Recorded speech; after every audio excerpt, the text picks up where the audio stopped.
वाला सभागार प्रकाश में आया है। मौर्यकालीन वास्तुकला के लकड़ी से पत्थर की ओर विकास को दर्शाता है। आगे जाकर सम्राट चंद्रगुप्त के पौत्र सम्राट अशोक के कारण बिहार के इतिहास में एक उल्लेखनीय परिवर्तन हुआ। सम्राट अशोक कलिंग युद्ध में विजयी होकर भी निराशा और ग्लानि में डूब गए। युद्ध में हुए रक्तपात के कारण उन्हें एहसास हुआ कि हिंसा निरर्थक है। इस कारण उन्होंने बौद्ध धर्म अपनाया और उसके सिद्धांतों का प्रचार प्रसार अपने साम्राज्य के अतिरिक्त बाहरी प्रदेशों में भी किया। अशोक ने अपने पूरे साम्राज्य में शिलालेखों पर समाज कल्याण के आदर्शों को अंकित करवाया। बराबर पहाड़ियों की गुफाओं में पाए गए शिलालेख अशोक द्वारा जैन धर्म तथा अन्य छोटे समुदायों जैसे आजीविक को दिए गए संरक्षण को प्रदर्शित करते हैं। इतिहास दीर्घापी हमें गुप्त शासन के 300 वर्षों की यात्रा की ओर ले जाती है, जिसे भारतीय इतिहास के स्वर्णिम युग के नाम से भी जाना जाता है। इस काल में बिहार में कला, साहित्य और विज्ञान के क्षेत्र में काफी विकास हुआ। गणितज्ञ और खगोल शास्त्री आर्यभट्ट ने आर्यभट्टीय की रचना की। इस रचना ने अब तक कई पीढ़ियों के खगोलविदों और गणितज्ञों पर गहरा प्रभाव डाला। गुप्त काल में ही बिहार के प्राचीनतम एवं अब तक जीवंत मुंडेश्वरी मंदिर का भी निर्माण हुआ। गुप्त वंश के शासकों ने बिहार को एक शैक्षणिक केंद्र बनाया। उन्होंने ही नालंदा, विक्रमशिला, उदंतपुरी व तेलहारा जैसे प्रतिष्ठित विश्वविद्यालयों को विकसित किया। इन विश्वविद्यालयों ने आगे चलकर पाल वंश के समय में और भी अधिक ऊंचाइयों को प्राप्त किया। संग्रहालय में रखी पाल कालीन बौद्ध व हिंदू मूर्तियां इस समय के कलाकारों की कलात्मक दक्षता एवं अभिव्यक्ति की सक्षमता को दर्शाती हैं। इनका विकास पाल वंश के 400 वर्षों की शासन अवधि व संरक्षण के दौरान हुआ। पूर्व मध्यकाल एक तरह से सत्ता परिवर्तन का काल रहा। इतिहास दीर्घा सी ये दर्शाती है कि किस तरह बिहार ने इस अशांत समय में भी अपनी सामरिक नीति की महत्ता को बनाए रखा। 16वीं शताब्दी में शेर शाह सूरी ने अपने अधीनस्थ क्षेत्रों पर सुव्यवस्थित प्रशासन चलाया।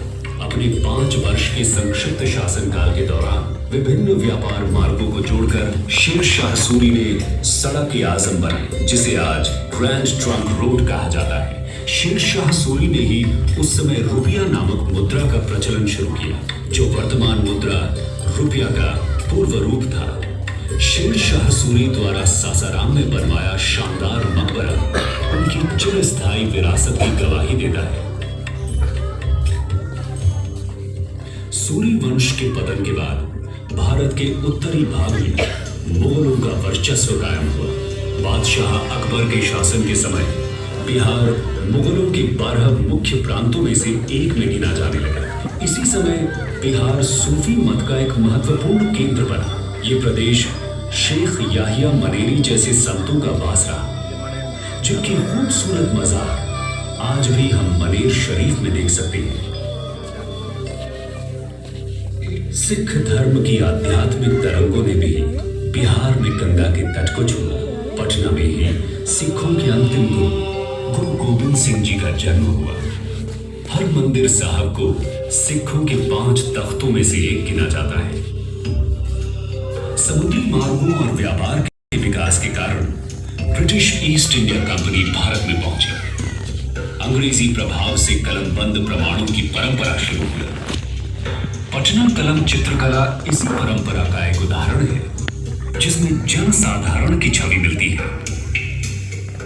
परंतु जल्द ही अंग्रेजों के आर्थिक नियंत्रण ने बिहार पर बुरा असर डालना शुरू कर दिया। किसानों को अनाज की फसलों की जगह अफीम और नील जैसी नकदी फसलों को जबरन उगाना पड़ा, जिसके कारण बिहार में कई भयानक अकाल पड़े।